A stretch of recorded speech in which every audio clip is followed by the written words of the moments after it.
बहुत सावधान, बहुत सावधान। आप बच्चे नहीं हो, आप लोगों को हित अहित का ज्ञान होना चाहिए। इंद्रियों की मांग को अपनी मांग मानना, मन की विलासता को अपनी मानना, ये आपको बांध देगा, प्रकृति में बांध देगा, माया में बांध देगा। भागना पड़ेगा, संसार स्वीकार करना पड़ेगा, गिरना पड़ेगा। इस बात को अंदर से समझिए। आपको बहुत मजबूत रहना है। अभी तो माया ने कोई प्रश्न नहीं किया आपके सामने, अभी तो सिर्फ पढ़ाई चल रही, तब आप भागते हो अंदर से। बाहर से चाहे हमारे नजदीक भले दिखाई दे रहे हो, और जिस दिन प्रश्न आया तो आप समझ कितने नंबर आएंगे आपकी परीक्षा के। पहले ही आप मांग कर रहे हो जगत की, तो जब प्रश्न आएगा कि एक तरफ जगत का आकर्षण, एक तरफ प्रभु का आकर्षण, तो आप उत्तर क्या दे पाओगे? क्योंकि पहले ही जगत का आकर्षण है, इसी को तो मिटाना है। नहीं समझ पा रहे आप, इसी को मिटाना है आपको। जथा लाभ संतोष सदा काहू सो कछु न चाहूंगा। जैसे मेरे प्रभु रखे वैसे रहूंगा, कभी कोई चाह नहीं करूंगा। सच्ची मानिए, यदि आप सतमार्ग में चल रहे हैं तो कोई चाह नहीं रहे। जैसे आपसे पूछा जाए क्या आप पसंद करते हैं, नहीं बोलिए आप क्या पसंद करते हैं, ईश्वरी जी का नाम दे दीजिए, इसमें रति हो जाए। नहीं, वैसे क्या पसंद करते हैं? किशोरी जी का धाम, दिव्य वृंदावन मेरे नेत्रों में झलकने लगे, दे दीजिए आप। इनकी शिवा आपकी हृदय की मांग आपको फंसा देगी। इस शब्दों को पकड़ लीजिए। सत्संग के शब्दों को आप नहीं पकड़ते। आपका मन जब विपरीत चिंतन करता है तो आप कीर्तन कीजिए, वाणी जी का उच्च स्वर से गायन कीजिए। एक बार जीत गए तो 1000 बार इसको पटक दोगे मन को, एक बार हार गए तो 1000 बार पटकी लगाएगा आपको। आप समझो, आप किसी विशेष कृपा से आप चल रहे हैं। अगर इस विशेष कृपा की अवहेलना करेंगे तो आपका परमार्थ रुक जाएगा। पूज्यपाद श्री उड़िया बाबा जी महाराज से स्वामी अखंडानंद जी महाराज प्रश्न करते हैं, बाबा यदि कोई हमारे गुरु और इष्ट की निंदा कर रहा है तो हमारा क्या कर्तव्य बनता है? यदि कोई हमारे गुरुदेव की इष्ट की निंदा करता है तो हमारा उस समय क्या कर्तव्य बनता है? उत्तर, उस उपासक को चाहिए कि उसके सामने जो इष्ट की निंदा या गुरुदेव की कर रहा है वहां से तत्काल हट जाना चाहिए। कभी भी दोबारा उसके पास नहीं बैठना चाहिए। नीति कहती है कि सहन नहीं करना चाहिए, लेकिन प्रीति कहती है कि उठ के चल देना चाहिए, लड़ाई झगड़ा नहीं करना चाहिए। बहुत ये व्यवहार की बहुत काम की बात है। प्रायः ऐसा संयोग मिलता है कि हमारे इष्ट और गुरुदेव की अवहेलना करने वाले हमारे रिश्तेदार, नातेदार, संबंधी ही होते हैं, माता या पिता या ऐसे। क्यों होते हैं? क्योंकि जब उनका कोई संबंधी भगवत मार्ग में चलता है तो फिर उनकी भावनाओं के विरुद्ध हो जाता है। अगर वो उनकी भावनाओं का ही केवल पोषण करने लगेगा तो इष्ट गुरु से विरुद्ध हो जाएगा, पक्का, आगे चल के देख लेना। और जब इष्ट गुरु की भावना में वो पुष्ट होता है तो उनकी लौकिक भावनाओं को वो कुछ भी नहीं गिनता। अब उनको लगता है कि ये जो हमारा पुत्र है या पुत्री है या पत्नी है या परिवार का सदस्य है, कितना हमें प्यार करता था, ये जब से गुरु जी से मिला, जब से उपासना में आया, तब से ऐसा हुआ। तो उसकी गुरु के प्रति, इष्ट के प्रति भी निष्ठा नहीं रहती, भक्ति नहीं रहती, और उसी के अंदर से माया निंदा करवाने लगती है, बहुत प्रियजनों के द्वारा। अब वहां क्या हमारा कर्तव्य है? हमको पास नहीं बैठना, हमको उनका विरोध नहीं करना। बाबा कहते हैं नीति तो आदेश करती है सहन ना करने की बात। संत शंभुश्री पद अपवादा कही सुनी तहां असमर्यादा काटी जीव तासु जो बसाई, नीति कहती है। लेकिन बाबा कह रहे हैं, भक्ति कहती, प्रीति कहती है कि हमको क्रोध नहीं करना, हमको वैर नहीं करना, बदला लेने की भावना नहीं करना, और ना हमको सुनना है। कान में अंगुली डाल के तत्काल वहां से अलग हो जाना, उससे फिर पुनः मिलना नहीं, उसका संबंध हृदय से अस्वीकृत करना है। जो सहन करता है तो भगवान और गुरुदेव में उसकी प्रीति स्थित हो जाती है। यही जीवन का परम लाभ है। दूर का कोई करे तो चलेगा, बिल्कुल पास का करेगा, नजदीक एकदम विरोध शुरू होगा, बिल्कुल नजदीक शुरू होगा। आपको बचाना है अपने आप को और उसका भी मंगल मनाना है। भगवान से प्रार्थना करनी है कि इसकी बुद्धि शुद्ध हो जाए और अपने को उसके आकर्षण, संबंध, वचन तीनों से दूर हटाना है। क्योंकि भगवान की स्मृति स्वयं श्री भगवान है। अगर आप इष्ट और गुरु की निंदा सुनेंगे, करना तो बहुत दूर की बात, तो आपकी भगवत स्मृति गायब हो जाएगी, स्मृति चली जाएगी। स्मृति गई तो कुछ नहीं रहेगा। यहां तक कि उपासक को भगवान से भी बढ़कर भगवान की स्मृति पर भाव रखना चाहिए। यस्य स्मरण मात्रेण जन्म संसार बंधनात्, जिनका स्मरण मात्र संसार में जन्म मरण के चक्र से मुक्त कर देता है, उन प्रभु की स्मृति को प्रभु से भी बढ़कर के मानना है। कोई कहे प्रभु से बढ़कर कैसे हो सकता है? तो प्रभु तो हमारे हृदय में है, लेकिन उनकी स्मृति नहीं है, तो नाना प्रकार के विकारों में हम बंधे बह गए। और जिस दिन से गुरु कृपा से भगवत स्मृति जागृत हुई, तो हमें सुख मिला, शांति मिली, विश्राम मिला। दुख प्रभु नहीं दूर किए, प्रभु तो सबके हृदय में बैठे हैं। प्रभु की स्मृति भजन ने दुख दूर किया। गोस्वामी जी ने भी लिखा है कि सबके हृदय अछत अविकारी, सकल जीव जग दीन दुखारी, तहां वेद अस कारण भाखा। वहां वेद ऐसा कारण बता रहे कि भगवान तो सबके हृदय में अछत अविकारी सुख सिंधु विराजमान है, पर जीव सब दीन दुखी हो रहे हैं, विषयों के प्रति दीन और दुखी हो रहे हैं। उसका कारण क्या है? भजन नहीं है। भगवान के होते हुए दुख निवृत्त नहीं हुआ, लेकिन जे भी भजन प्रारंभ हुआ भगवत स्मृति, वो दुख को जड़ से मिटा दिया। इसलिए भगवत स्मृति भगवान से भी बढ़कर, ऐसे भगवान की स्मृति देने वाले गुरुदेव और जिनकी स्मृति ऐसे हमारे आराध्य देव, अगर इनकी कोई निंदा करे तो मेरा प्रिय कैसे हो सकता है? माया जहां आप एकाग्रता करके प्रभु में लगने की कोशिश करेंगे तो विविध रूपों में आकर आपको आकर्षित करेगी। आप आकर्षित ना हो, आप विरोध से परास्त ना हो, आप अपनी भक्ति को पुष्ट रखें। जो जीव मेरा और तेरा, मैं और मोर, इसी को महत्व दे रहा है, वो भगवान से प्यार नहीं कर सकता। क्योंकि भगवान से प्यार करने के लिए इस मेरा और तेरा को, लौकिक शब्द को मिटाना पड़ेगा। मैं सिर्फ प्रियालाल का हूं, प्रियालाल मेरे, बस ये हृदय की स्थिति होनी चाहिए। देख लीजिए, प्रभु में ऐसी स्थिति, अनन्य चिंतन तभी हो सकता है जब हृदय में बात आ जाए कि मैं प्रभु का, प्रभु मेरे, बस सिर्फ प्रभु मेरे। प्रभु का वैभव रचा हुआ नहीं, प्रभु का जो भी है वो उससे मेरा संबंध नहीं, प्रभु से संबंध है। प्रभु का रचा हुआ तो अखिल ब्रह्मांडों में रजोगुणी लीला हो रही, तमोगुणी लीला हो रही, सतोगुणी लीला हो रही, नहीं, हमें प्रभु चाहिए, ये लीला नहीं, ये माया नहीं। जितनी भगवान की स्मृति में जन डूबते हैं उतना ही आनंद का अनुभव होता है। पर जब हृदय में भोगों के प्रति राग होता है और जब वो नहीं मिलता तो क्रोध हो जाता है, चिड़चिड़ा स्वभाव हो जाता है, नाक में गुस्सा भर जाती है। ये उपासक सावधान इस वृत्ति से नहीं। अगला इसका जो कदम है उसका नाम है भय। राग भोगों का, बराबर भोग तुम्हें मिलते रहे ऐसा सृष्टि में कभी किसी को नहीं होता। परिस्थिति बिगड़ती भी है, कभी ऐसी परिस्थिति आती है कि मनोनुकूल भोग नहीं मिलते, उस समय क्रोध, चिड़चिड़ा स्वभाव, नहीं शासन में लीजिए, नहीं, अगला कदम जो है वो बड़ा भयावह है। राग से क्रोध और क्रोध से भयावह स्थिति। नित्यानंद रस की अनुभूति के लिए चलने वाला उपासक हृदय में भोगों का राग न रखे, नहीं तो क्रोध, चिड़चिड़ा स्वभाव हो जाना, कुछ अच्छा ना लगना, वो विध्वंसक भाव आगे भय उपस्थित कर देगा, आपकी चेष्टा भयावह होगी। भक्ति में मुख्य बात है, भक्त कभी भी महापुरुषों के वचनों की अवहेलना न करे, अपराध न करे, इसका पूरा ध्यान रखें, नहीं तो बुद्धि भ्रष्ट हो जाएगी। ये मैं गूढ़ बात कहता हूं। जिन उपासक के अंदर भोगों का राग है, क्रोध है, भयावह कल्पनाएं हैं, वो आज्ञा का उल्लंघन करते हैं।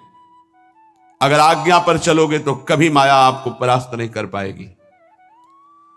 साधन भक्ति, जब सिद्धा भक्ति में फिर निश्चिंतता आती है, निर्भयता आती है, निशोक आता है। साधन भक्ति में साधक को बहुत सावधान रहना है।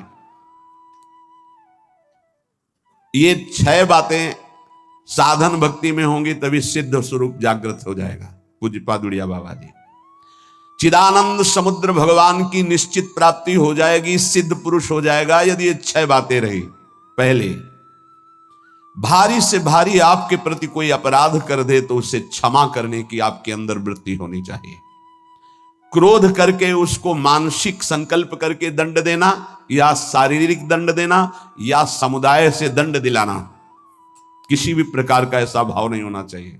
जैसे आप भजन करते हैं, आपके मन में संकल्प बना कि तुमने हमारा अपमान किया है, तुम्हें भगवान देख लेंगे, भोगोगे, तो यदि भजन बल है तो लागू हो जाएगा उस पर और वो कष्ट भोगेगा पक्का। लेकिन वो तो कष्ट भोगेगा शारीरिक, पर आप खाली हो गए और अब भजन की वो वृत्ति आएगी नहीं, क्योंकि आप सिद्धांत से गिर गए।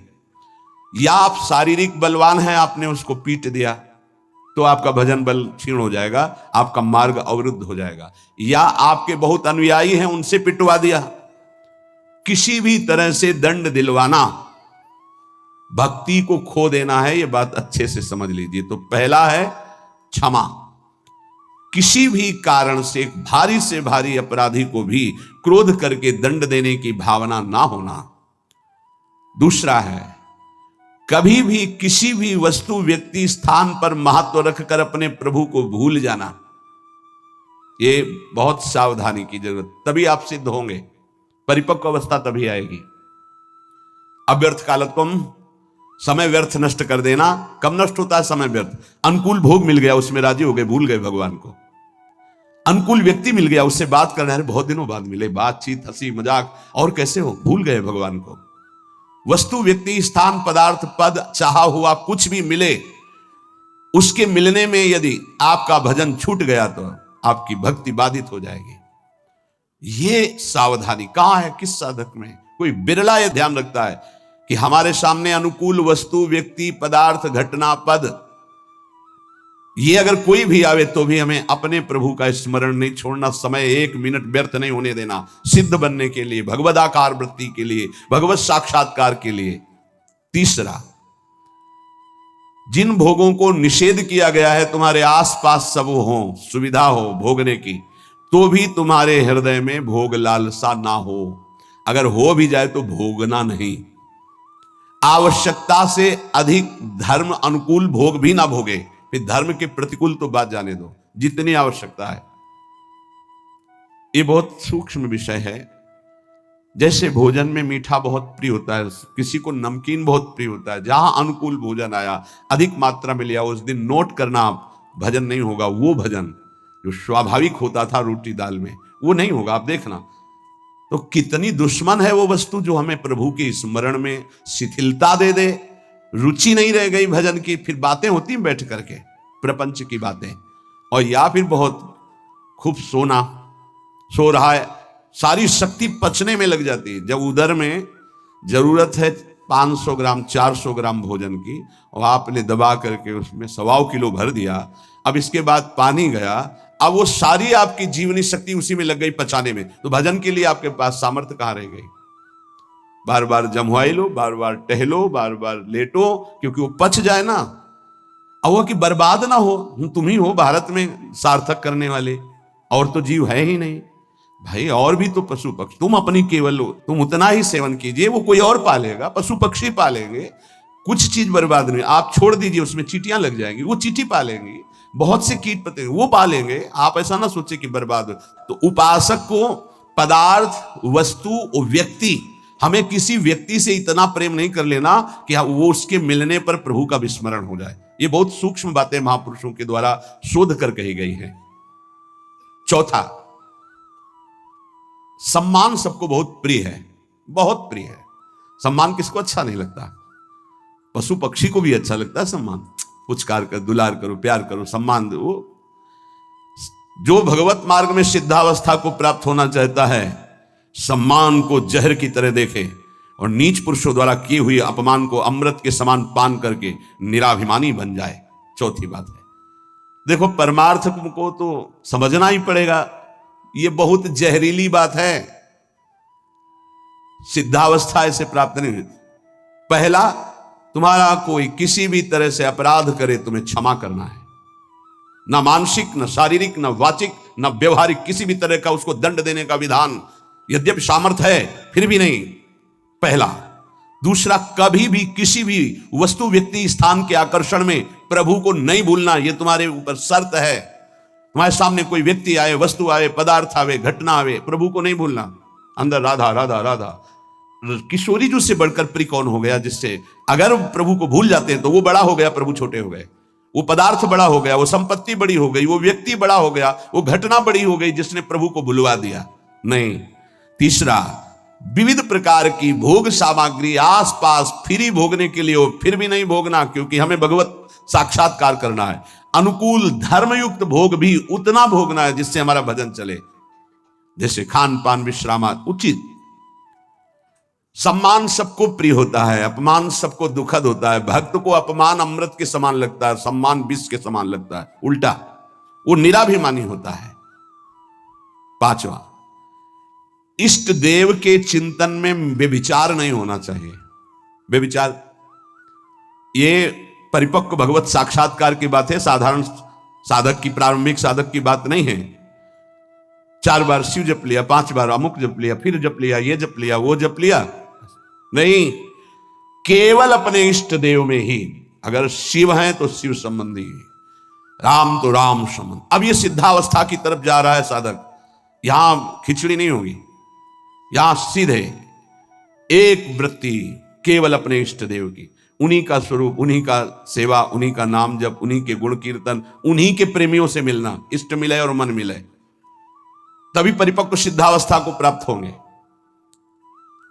छठवां, सदगुरु की शरण में रहकर उनके बताए हुए मार्ग से चलना, सिद्धावस्था। यह बहुत कठिन है, बहुत कठिन है। सदगुरु की आज्ञा में जो जीवन दे दे, बहुत कठिन है।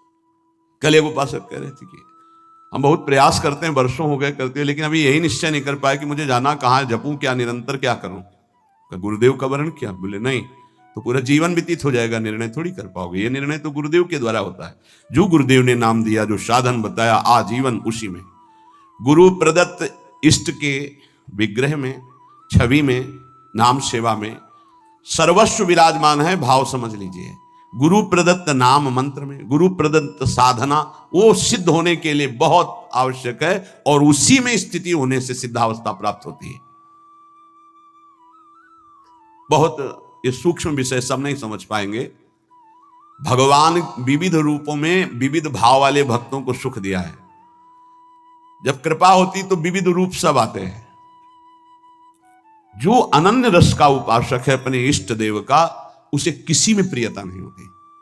तो इसका मतलब अभी ज्ञान नहीं हुआ, नहीं नहीं, ये ज्ञान के ऊपर की बात है, ज्ञान के ऊपर की बात है। ये ज्ञान तो बहुत पहले गोस्वामी जी को हो गया था, सिय राम में सब जग जानी। फिर कह रहे बने तो रघुबर ते बने, बिगड़े तो भरपूर, तुलसी और अंते बने, ता बनी बेपेद।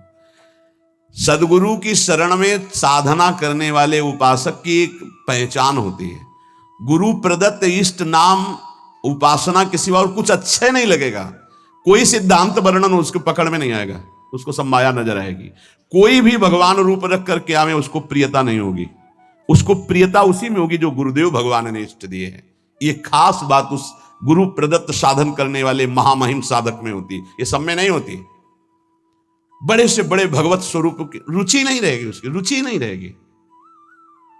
अपने इष्ट का नाम, इस पे उसके प्राण न्यौछावर होते हैं। यही परिपक्व अवस्था में जाएगा उपासक। प्रभु के विविध रूप हैं, विविध छवियां हैं, विविध उनकी शोभा है, विविध नाम है। ये तब होता प्रारंभ में, विविधता में। लेकिन जब परिपक्व अवस्था की तरफ, तो गुरु प्रदत्त साधन और साध्य पर दृढ़ निश्चय, अपना कोई भाव। आजकल गुरु बनाने के लिए जब आते हैं तो पूरा रजिस्टर भरा होता है, कोरा कागज बनकर गुरु जी के पास जाया जाता है। अब लिखो इस पे, जो लिख दोगे आजीवन इसी पे लिखा रहेगा। लेकिन यहां इतना लिखने का अवसर ही नहीं, शिष्य बन रहे और पूरा रजिस्टर भरा हुआ है। हम तो ये करते हैं, हम तो ये करते हैं, हम वही ऐसे, हमारा ये सिद्धांत, हमारे ना कोई आग्रह ना कोई भाव, ये रखा है हृदय हमारा, जो आप चाहो इस पे डाल दो, वही जीवन भर ऐसे शिष्य बना जाता है। सब अपनी भावनाएं हटाकर गुरुदेव के चरणों में, अब आप जो ये नया जन्म हमारा है गुरु दीक्षा का, आप जो आज्ञा करेंगे वैसे ही हम चलेंगे, एक अबोध बच्चे की तरह गुरुदेव के चरणों में समर्पण, अबोध बच्चे की, मुझे कुछ पता नहीं, जैसा आप कहें वैसा मैं चलूं।